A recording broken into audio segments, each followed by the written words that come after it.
To the news, the HSAV insurance company has paid 95% of its customers who've made claims to the company for damage to their properties following the explosion at CCCL on the 7th of December 2023.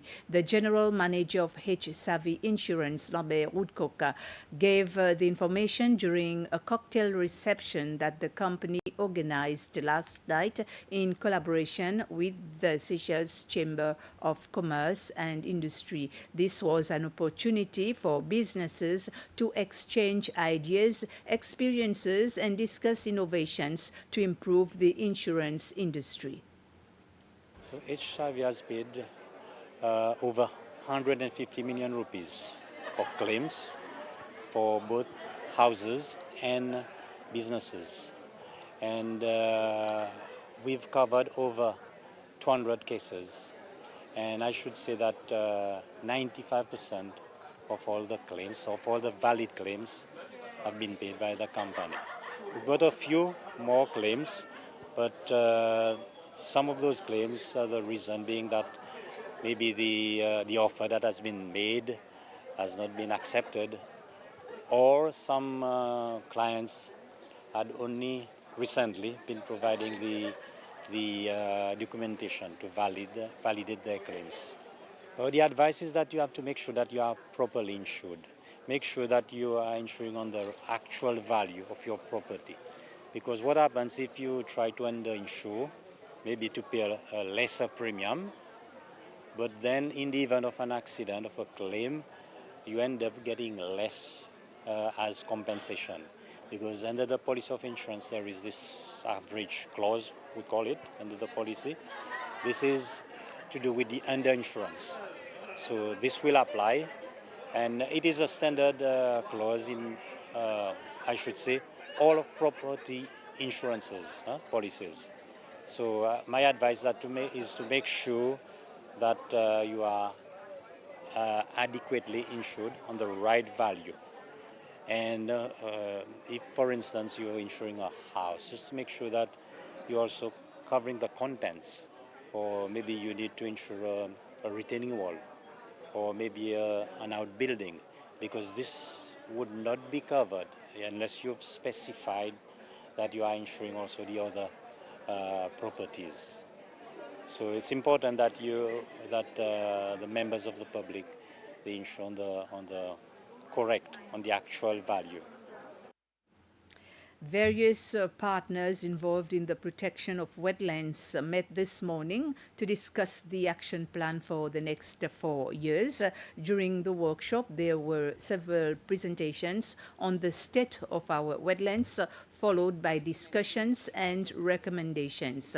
World Wetlands Day is commemorated on the 2nd of February. This year's theme is protecting our wetlands for our common future. Here in Seychelles, activities have been organized for a week to sensitize people on the importance of wetlands and why they should be protected. The Principal Secretary for Climate Change, Tony Imadua, talks about the strategic plan to find a more sustainable way to protect our wetlands.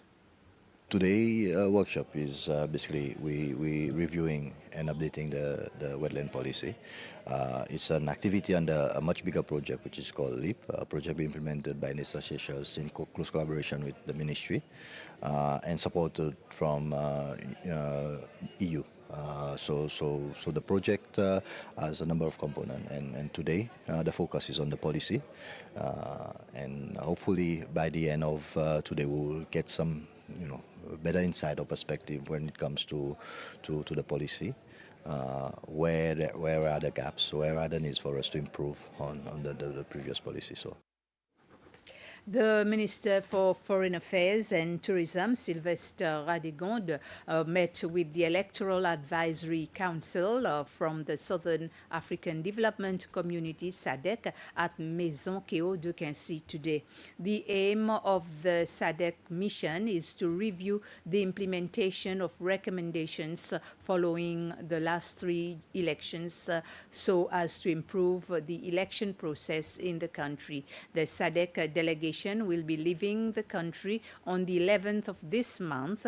They will be back in the country to supervise the pre-election process. Minister Radegonde said the government appreciates the support and guidance of the SADC Electoral Advisory Council to strengthen the electoral framework and assures that the government remains committed to implement the necessary reforms. So this particular mission, we have come to meet a number of key stakeholders in the country, and meeting the minister was an important step in our mission, because the SADC issues are handled within this ministry. But we've also met a number of other key stakeholders. We will continue with our engagements towards the end of our mission, and we will be compiling a report to give status of implementation of these recommendations that were part of the reports that we've mentioned. The main issues that have come up are obviously the issue of the voters' role, because of its importance and centrality to the process of voting. We've also been discussing some aspects of the legal framework that relates to the elections. It has been very broad.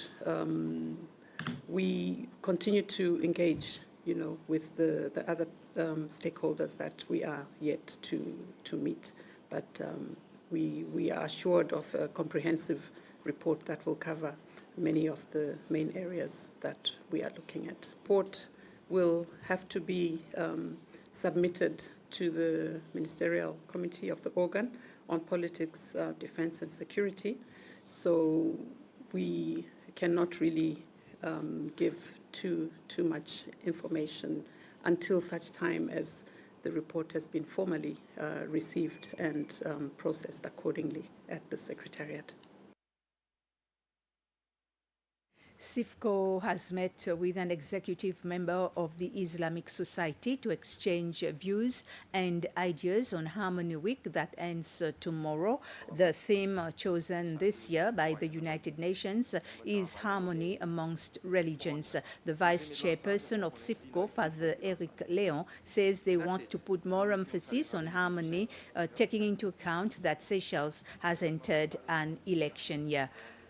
The reunion took place at the Victoria Mosque. The Islamic Society no longer forms part of CIFCO, but it says it is ready to help towards any good cause for the country. That's it for the news for now. Thank you for your attention.